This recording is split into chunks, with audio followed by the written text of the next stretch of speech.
नमस्कार, बीएसटीवी देख रहे हैं आप और मैं हूं आपके साथ रोहित झा। बस्तर में नक्सलवाद को लेकर सियासी बहस थमने का नाम नहीं ले रही है। क्षेत्र में सशस्त्र नक्सल गतिविधियों पर प्रभावी नियंत्रण के बाद अब राज्य सरकार किसी भी तरह से माओवाद की दोबारा जड़ें जमने की आशंका को भी खत्म करना चाहती है। इसी दिशा में सरकार ने कम्युनिस्ट पार्टी ऑफ इंडिया और उससे जुड़े 6 सहयोगी संगठनों पर 1 साल का प्रतिबंध और बढ़ा दिया है।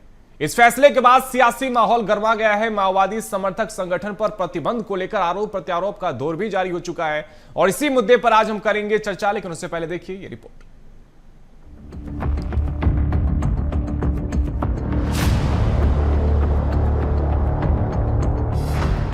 बस्तर में नक्सलवाद के खात्मे पर एक और बड़ा कदम।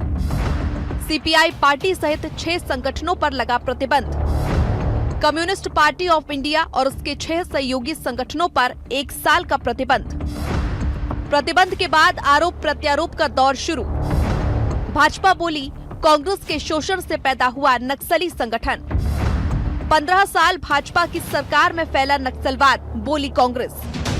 बस्तर, जहां कभी नक्सलवाद का साया इतना गहरा था कि सरकार और सिस्टम की पहुंच भी चुनौती बन जाती थी, लेकिन अब तस्वीर बदल रही है। सुरक्षा और विकास की नई इबारत लिखी जा रही है।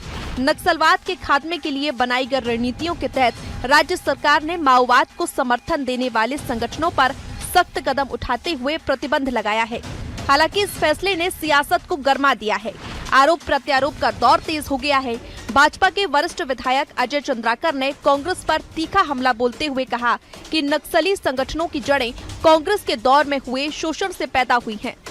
मैं तो शुरू से बोलता हूँ इस बात को कि छत्तीसगढ़ में देश में नक्सलवाद आया कब, क्यों आया, अब समाप्त हो गया, उस पर चर्चा नहीं करनी चाहिए। आया क्यों? क्योंकि कांग्रेस के शोषण और विकास का जो मॉडल था, जिसमें भ्रष्टाचार को तत्कालीन दौर में और वहां के इनोसेंट जो निवासी थे उनके शोषण को उन्होंने संस्थागत रूप दिया, उसके कारण से ही यह फैला। अजय चंद्राकर के बयान के बाद कांग्रेस ने चुप्पी तोड़ते हुए पलटवार भी किया। कांग्रेस संचार प्रमुख सुशील आनंद शुक्ला उनके बयान पर पलटवार करते हुए कहते हैं कि प्रदेश में 15 साल भाजपा की सरकार रही। 15 साल में माओवाद 3 साल से 15 जिलों तक पहुंचा है। इसके जिम्मेदार अजय चंद्राकर भी हैं। जहां तक छत्तीसगढ़ में नक्सलवाद का सवाल है, तो निश्चित तौर पर छत्तीसगढ़ में जो नक्सलवाद है, राज्य में भारतीय जनता पार्टी की पहली सरकार बनने के बाद 3 ब्लॉकों से निकल के 15 सालों में 14 जिलों तक पहुंचा। और अजय चंद्राकर जी जो बयान दे रहे हैं, वे इन 15 सालों में लंबे समय तक भारतीय जनता पार्टी की सरकार में मंत्री थे, विधायक थे। ये नक्सलवाद शोषण के कारण फैला है छत्तीसगढ़ में, तो उसकी जिम्मेदार भी भारतीय जनता पार्टी है और उसके सहयोगी होने के कारण अजय चंद्राकर हैं, डॉक्टर रमन सिंह जी।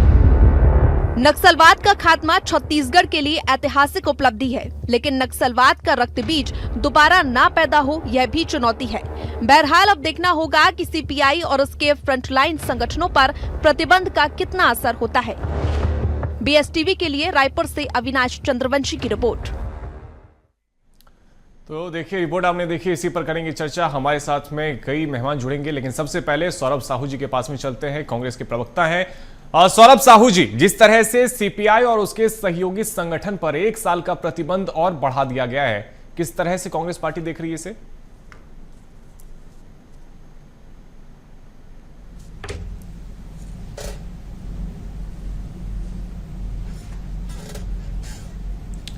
सौरभ जी, आवाज आ रही है आप तक?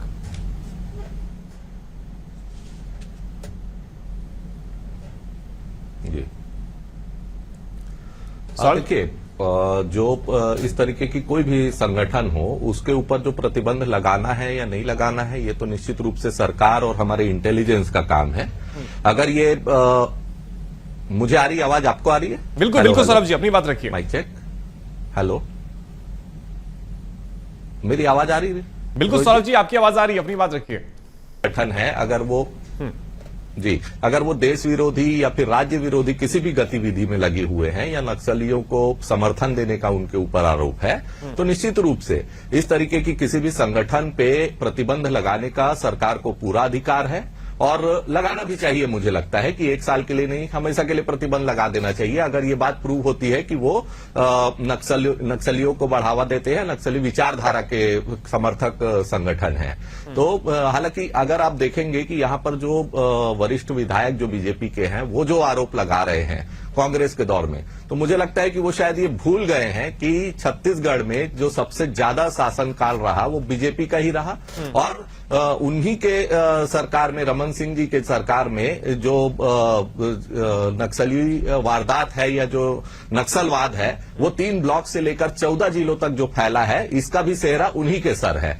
तो निश्चित रूप से अगर ये इस तरीके से नक्सलवाद फैला है या फिर अगर ये शोषण की वजह से फैला है, अजय चंद्राकर जी कह रहे हैं, तो मुझे लगता है कि इसका क्रेडिट भी उन्हीं को जाता है और इसकी पूरी जवाबदारी जो है वो बीजेपी की सरकार को ही है।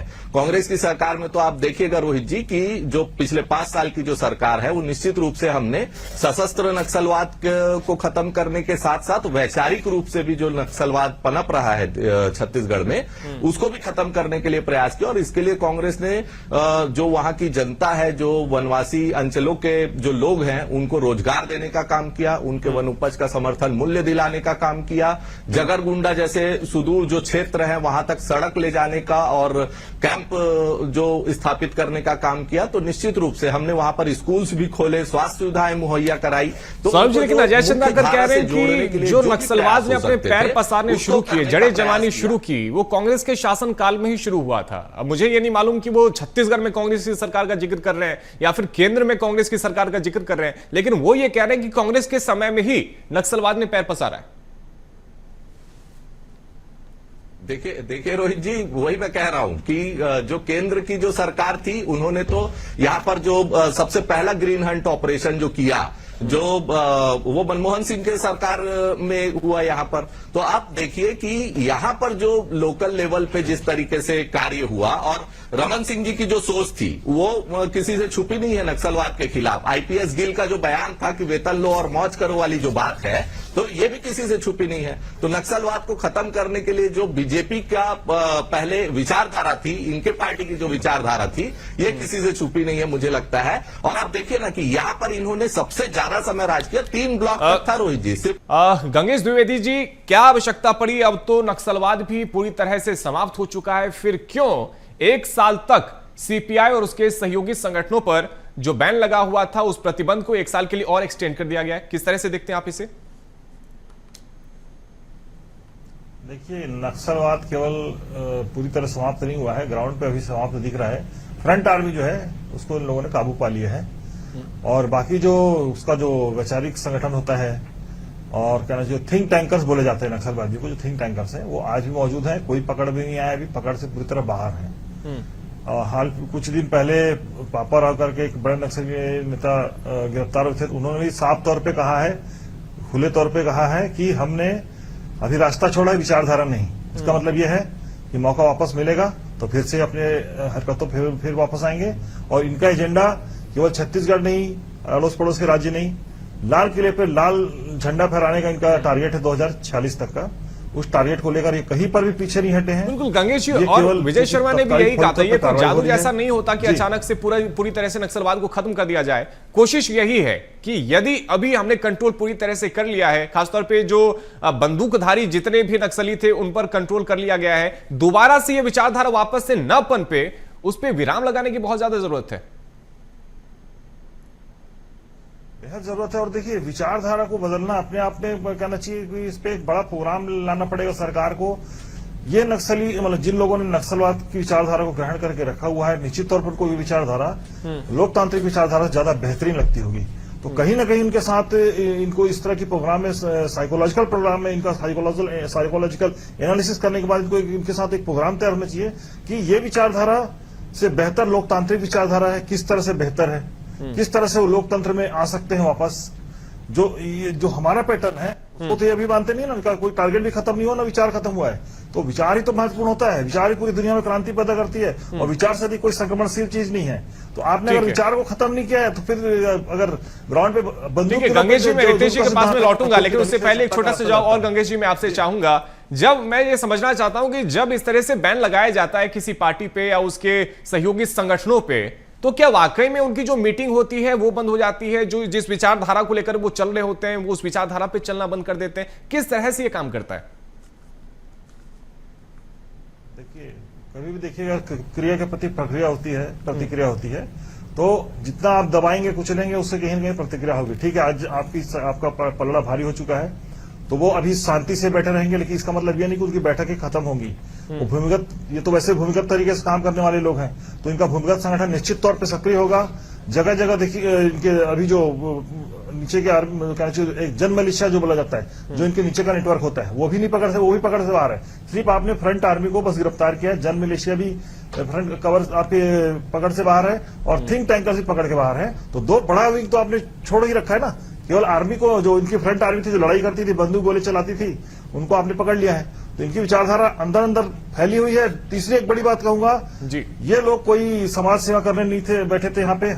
हर छोटे बड़े ठेकेदारों से हर मतलब कह रहे जो भी काम होता था, जंगल में जो भी काम होते थे, जो ठेकेदार थे उनसे, सरकार के लोगों से भी ऐसे सबूत मिले हैं कि सरकार के लोगों से इनकी पैसे की वसूली होती थी। इनके पास जो बड़ा अमाउंट था जिससे रन होता था संगठन, वो फंड आज तक सरकार की पकड़ से बाहर है। कहाँ है वो फंड? वो फंड ये लोगों ने पूरा दबा के रखा है। उनके जन मिलिशिया का जो सिस्टम है या जो थिंक टैंकर्स है, उनके पास ही पूरा पैसा दबा हुआ है। निश्चित तौर पर वो पैसे को लेकर ये अंदर ही अंदर तैयारी करेंगे और फिर कुछ महीने बाद, कुछ साल बाद, जैसे इनको मौका मिलेगा ये वापस आएंगे। ठीक है, रितेश जी जवाब दीजिए। जो बात यहां पर गंगेश जी कह रहे हैं बहुत अहम हो जाता है कि आगे दोबारा से नक्सलवाद न पनपे, उस विचारधारा को रोकने के साथ साथ जो आय के संसाधन अभी भी कहीं ना कहीं सक्रिय हैं, उसे किस तरह से रोका जाए? जी, मैं आपको बता देना चाहता हूँ, आज बस्तर क्षेत्र में राज्य सरकार और केंद्र सरकार की संयुक्त प्रयास से आज नक्सलवाद एक तरह से खत्म हो चुका है। जैसे माननीय अमित शाह जी, केंद्रीय गृह मंत्री ने लोकसभा और राज्यसभा में अपना वक्तव्य दिया था।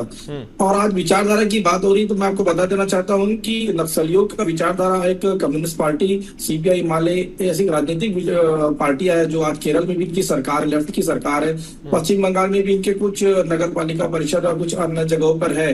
तो मुझे लगता है कि इनके सारे विचारधारा की जितनी भी राजनीतिक पार्टियां हैं उन पे बैन लगाने की आवश्यकता है, तभी ये नक्सलवाद जो है खत्म होगा। क्योंकि नक्सलवाद की जो शुरुआत है, नक्सलवादी से शुरुआत हुई थी और आज इन्हीं के लेफ्टिस्ट जो जितने भी हैं पूरे देश भर में, जो एक प्रकार से देश विरोधी बात करते हैं और देश के विरोध में ही सारे काम करते हैं, चीन के और ऐसे कई जो देश है उनसे को पनाह भी मिलता है। तो मुझे लगता है कि विचारधारा को खत्म करने की आवश्यकता है और विचारधारा को खत्म करने के लिए हम सबको मिलकर के संयुक्त प्रयास करना है। सौरभ साहू जी के पास में चलते हैं। सौरभ साहू जी, जब केंद्रीय गृह मंत्री अमित शाह ने लोकसभा में संबोधन दिया था तो बाकायदा उन्होंने पूरी चीजों को समझाया था। उन्होंने ये भी बताया था किस तरह से रशिया से लेकर के चीन तक का हस्तक्षेप रहा। उसके बाद में दो तरह की पार्टियां बनी, लेकिन क्या पूरे देश भर में इन पार्टियों पर बैन लगाना संभव है? देखिए, निश्चित रूप से आज अगर आप देखेंगे तो अगर अमित शाह जी ये बात कहते हैं तो वो तो उसी तरीके की बात हो गई कि जैसा अजय चंद्राकर जी यहाँ कह रहे हैं, क्योंकि डबल इंजन की सरकार तो आज इन्हीं की है। तो अगर बाहर से भी इस तरीके की गतिविधियों के लिए कोई फंडिंग आती है या कोई मदद आ रही है तो उसको भी रोकने का कार्य किसका है? केंद्र सरकार का है ना, कि बाहर से किसी भी तरीके की इस तरीके की जो मदद है वो ना मिल पाए। तो अगर अमित शाह जी ये बात कहते हैं कि बाहर से इस तरीके की कोई मदद आ रही थी तो निश्चित रूप से वो अपना ही फेलियर बता रहे हैं।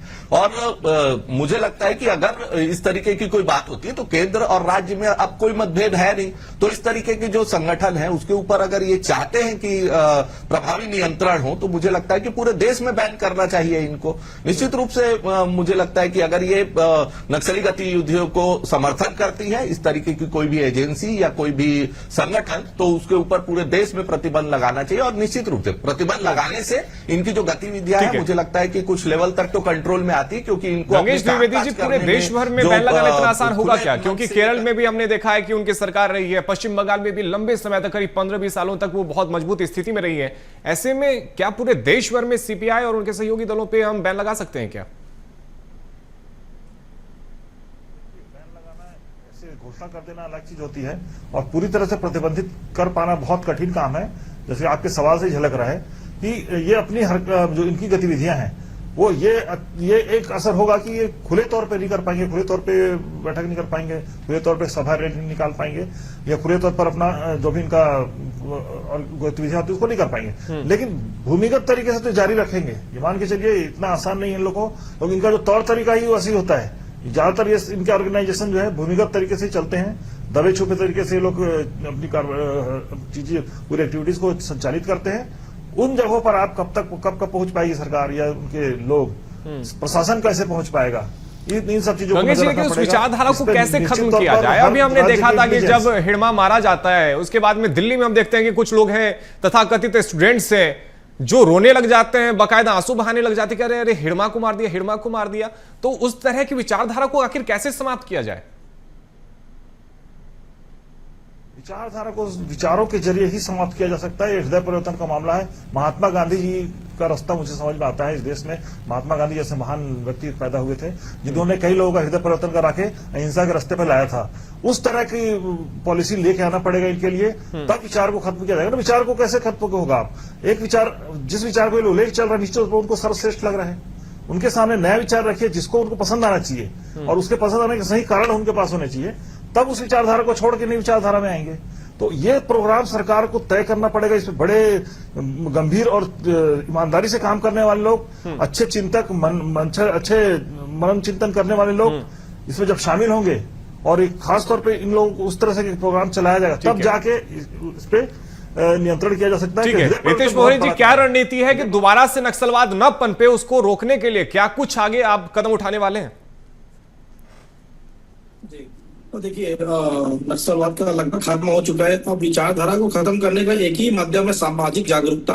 बस्तर क्षेत्र हो जहाँ, या फिर ऐसे जहाँ देश भर में नक्सली जहाँ पनपे थे, जहाँ उनके खात्मा हो चुका है, वहां पर आम इंसानों के बीच, आम लोगों के बीच में, जनजातियों के बीच में, जहाँ पे जो भी कॉम्पिटिशन लेवल पे, वहां पर एक सामाजिक जागरूकता की आवश्यकता है। उनको देश के मुख्य धारा से जोड़ने की आवश्यकता है, तभी यह विचारधारा खत्म होगी। उनको बताना चाहिए कि क्या बोलते हैं, ये नक्सलवाद है या भी ये लेफ्टिस्ट है, ये किस प्रकार से देश के ये बहुत ही ज्यादा नुकसानदायक रहे। आपने देखा कि पश्चिम बंगाल से लेकर के जब नॉर्थ ईस्ट में भी एक समय जब नक्सलवाद का बोलबाला होता था, तो कितने सारे फैक्ट्रियों और कारखानों को बंद हो गए थे, जिसके कारण जो है एक नॉर्थ ईस्ट का हिस्सा जो है भारत से कुछ समय के लिए अनटचेबल हो गया था, और वहां पर लोग जो है बहुत सारी समस्याओं को लेकर के बड़ा एक आंदोलन हुआ। तो मुझे लगता है कि आज यही आवश्यकता है कि ऐसे विचारधारा को खत्म करने के लिए हमको सबको मिलकर सामाजिक जागरूकता के माध्यम से सौरभ साहू जी के पास में चलते हैं। सौरभ साहू जी, आपने ये कहा था कि छत्तीसगढ़ में लंबे समय तक बीजेपी की सरकार रही, इस वजह से नक्सलवाद यदि फैला है तो बीजेपी उसके लिए जिम्मेदार है। लेकिन दूसरी तरफ अगर केंद्र में भी आपकी सरकार रही और आपकी सरकार के रहते हुए भी नक्सलवाद फैला,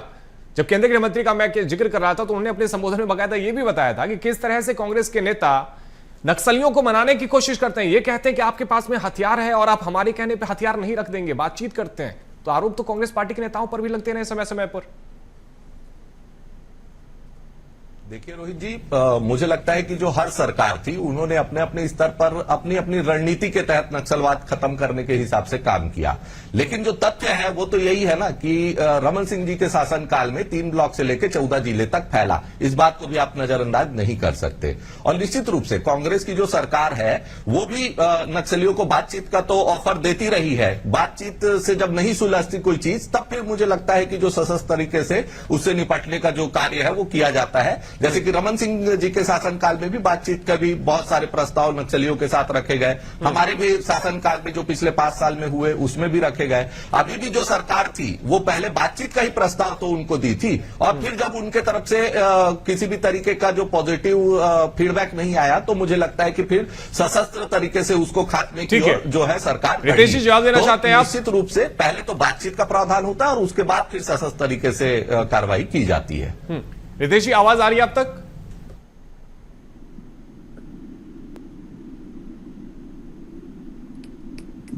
ठीक है, रितेश जी से संपर्क करने की कोशिश करेंगे, लेकिन हमारे साथ में गंगेश द्विवेदी जी भी लगातार हैं। गंगेश जी, ये कहना कि बीजेपी के शासन में 3 जिलों से 15 जिलों तक माओवाद फैला, कितना उचित मानते हैं इसे आप? विस्तार तो पिछले 15-17 सालों में हुआ। राज्य सरकार जब नई सरकार बनी तो समय केवल बस्तर संभाग जो है व्यवस्था वर्तमान वो बस्तर उतने ही क्षेत्र में थे नक्सलवाद थे। उसके बाद इन्होंने अपनी विस्तार का नीतियां बनाई और उसमें जो जंगल वाला इलाका था अंदर ही अंदर ये पूरा वहां से निकल के सरगुजा तक एक सिरे से दूसरे सिरे तक फैले। फिर बाद में धीरे धीरे दमन हुआ, वापस सरगुजा से खाली कराया गया। आज भी जैसे बलौदाबाजार वाला क्षेत्र है, राजनांदगांव का क्षेत्र है, इन क्षेत्रों में ठीक इसके पहले इनकी पहुंच थी। तो ये विस्तार तो उस दौर पे हुआ, निश्चित तौर पे हुआ। और इस समय केंद्र में भाजपा की सरकार के बाद 2013-14 के बाद कांग्रेस की सरकार केंद्र से 2014 के बाद भाजपा की सरकार आ गई। राजनाथ सिंह जब गृह मंत्री थे उस समय हमने देखा कि बड़ी बड़ी घटनाएं हुई और राजनाथ सिंह जी आते थे, यहाँ घोषणा करके जाते थे, लेकिन हर दूसरे तीसरे दिन घटना हो जाती थी। यार रोज यहाँ घटनाओं का सिलसिला लगातार पिछले 25-26 सालों चला आ रहा है। तो ये विस्तार तो उनका होता रहा, लेकिन ये जरूर है कि पहली इनकी कमर सबसे ज्यादा टूटी है कहते हैं कोरोना काल में। उसके बाद से ये काफी कमजोर पड़े और वहां से केंद्र सरकार को मौका मिला और केंद्र ने अच्छी रणनीति बनाई, सारे राज्यों को एक साथ लिया जितने लेफ्ट इफेक्टेड एरिया थे और सब में एक साथ जो मुहिम चली है। इसमें अमित शाह जी को साधुवाद देता हूं मैं कि उन्होंने जो एक गृह मंत्री को केंद्रीय गृह मंत्री को जो भूमिका निभानी चाहिए थी उस तरीके से उन्होंने उसको किया और फ्रंट आर्मी मतलब जो फ्रंट पे जो नक्सलियों की सेना थी वो समाप्त हो गई है। ठीक है, अब केवल रह गई विचारधारा कीजिए। तो उसमें दो तरीके, एक तो देखिए जो नए लोग उनकी विचारधारा से न जुड़े, पहला तो ये है कि और कोई नया उनके साथ न जुड़ सके, एक इस बात पे नजर रखना पड़ेगा। दूसरा जो है उनको इस तरह का माहौल दिया जाए कि वो अपनी विचारधारा छोड़ के लोकतांत्रिक विचारधारा में लोकतांत्रिक तरीके से। रितेश जी से भी जान लेते हैं, बीच में उनका ऑडियो चला गया था। रितेश जी, सौरभ साहू जी ये कह रहे हैं कि बीजेपी भी कहीं ना कहीं जिम्मेदार है और बीजेपी के शासन में ही 3 जिलों से लेकर के 15 जिलों तक नक्सलवाद फैला। देखिए, उल्टा चोर कोतवाल को डांटे वाली जो एक कहावत यहाँ पर चरितार्थ होती है सौरभ साहू जी के बातों से। जब 2018 से 2023 इनकी सब सरकार थी, नक्सलवाद के खात्मे के लिए केंद्र ने भरपूर प्रयास किया, इनको सहयोग देने के प्रयास किया। आपको याद होगा कि सीआरपीएफ और स्थानीय जो पुलिस जवान थे उनके भी ताल में नहीं बैठा। कई बार उस समय अमित शाह जी भी आया बैठक करते थे, लेकिन उनके जाने के बाद इनके पूर्व मुख्यमंत्री भूपेश बघेल जी उल्लू जुल्लू बयानबाजी दे करके उल्टा बॉल जो है केंद्र के पाले में डालने का प्रयास करते थे और बोलते थे उनसे कोई सहयोग नहीं मिल रहा। जबकि आज वही आज नक्सलवाद के खात्मे के लिए भारतीय जनता पार्टी केंद्र में हो चाहे राज्य में हो मिलकर के प्रयास किए और आज नक्सलवाद एक तरह से खत्म हो चुका है। लेकिन बात विचारधारा की हो रही है, तो विचारधारा को पनपाने का काम भी इनके इतिहास में देखेंगे। 56 साल इन्होंने देश में लगातार नक्सलियों को पनपाने में बड़ा काम किया है, चाहे लेफ्टिस्ट हो चाहे हो। तो इनके एक समर्थन में इनकी जो सरकार भी थी, यूपीए 1 में भी इनके लेफ्ट के जो समर्थन से केंद्र में सरकार थी। तो ये उल्टा चोर कोतवाल को डांटे वाली बात यहाँ पे चरितार्थ होती है, क्योंकि सोनिया जी के नेतृत्व पे जब यूपीए की सरकार थी, मनमोहन सिंह प्रधानमंत्री थे, तो इनके 76 लोकसभा सांसद लेफ्ट के इनके सहयोगी थे। तो भारतीय जनता पार्टी पे जो आरोप लगा रहे, मुझे लगता है साहू जी छोटा सुझाव दीजिए, उसके बाद में गंगेश जी के पास में जाएंगे। देखिए रोहित जी, जो मुझे लगता है कि जैसे बीजेपी के जो प्रवक्ता हैं उनको झूठ बोलने की ट्रेनिंग मिली है। आप देखिए कि पिछले 5 साल में जब यहाँ पर एंटी नक्सल ऑपरेशन चल रहा था, जब छत्तीसगढ़ में कांग्रेस की सरकार थी, खुद अमित शाह जी यहाँ पर आते थे, बड़ी बड़ी सभाएं लेते थे और 1 2 नहीं 3 बार उन्होंने छत्तीसगढ़ सरकार की तारीफ की। समय की थोड़ी सी कमी है, गंगेश जी के पास में चलते हैं। गंगेश जी छोटा सा जवाब दीजिएगा कि अगर 50 वर्षों से ज्यादा तक नक्सलवाद हावी रहा है तो आखिर जिम्मेदार कौन रहा, ये भी तो तय करना पड़ेगा कि ताकि दोबारा से इस तरह की स्थिति न बने।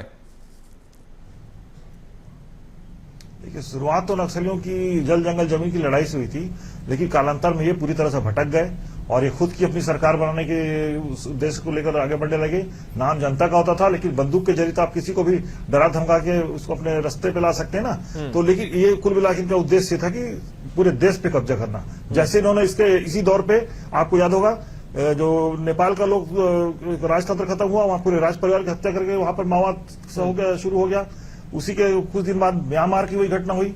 अभी देखिए बांग्लादेश में भी चल रहा है। कहीं ना कहीं देखिए शुरुआत कहां से हुई, चीन से माओवाद की परस हुई है। चीन इनको पीछे से बिल्कुल मदद करता है, इसमें कोई दो बात नहीं है। और वहीं से हथियार, गोला बारूद, पैसे सब उधर से आते हैं। मदद यहाँ तक जो पहुंचती है, अत्याधुनिक हथियार जो यहाँ तक पहुंचते हैं, सब वहीं से कहीं ना कहीं से नेपाल के रास्ते होके आ जाए या भारत से लगा हुआ जो क्षेत्र है बांग्लादेश को, उधर से होके आ जाए। ये कहीं ना कहीं से होके आ रहा है। बिल्कुल, लेकिन अब जरूरत है कि दोबारा से नक्सलवाद अपना पैर न पसारे। इसको लेकर सत्ता पक्ष विपक्ष दोनों एक साथ आए और उस रणनीति पे आगे भी निरंतर काम किया जाए ताकि दोबारा से नक्सलवाद न विज्ञापन पे। समय की फिलहाल हमें कमी है और समय और इजाजत नहीं देता चर्चा की। फिलहाल बहुत शुक्रिया रितेश मोरे जी, सौरभ साहू जी और गंगेश द्विवेदी जी आपका हमारे साथ में जुड़ने के लिए। तो देखिए, सीपीआई और साथ ही उसके 6 सहयोगी संगठनों पर जो बैन लगा था उसे 1 साल तक और बढ़ा दिया गया है। यानी कि कुल मिलाकर कोशिश यही है कि जो विचारधारा जिसकी वजह से छत्तीसगढ़ ने और खासतौर पे बस्तर संभाग ने बहुत ही लंबे समय तक दंश झेला था, विकास से बहुत ही ज्यादा छूता था, वो दोबारा से ऐसी स्थिति न हो,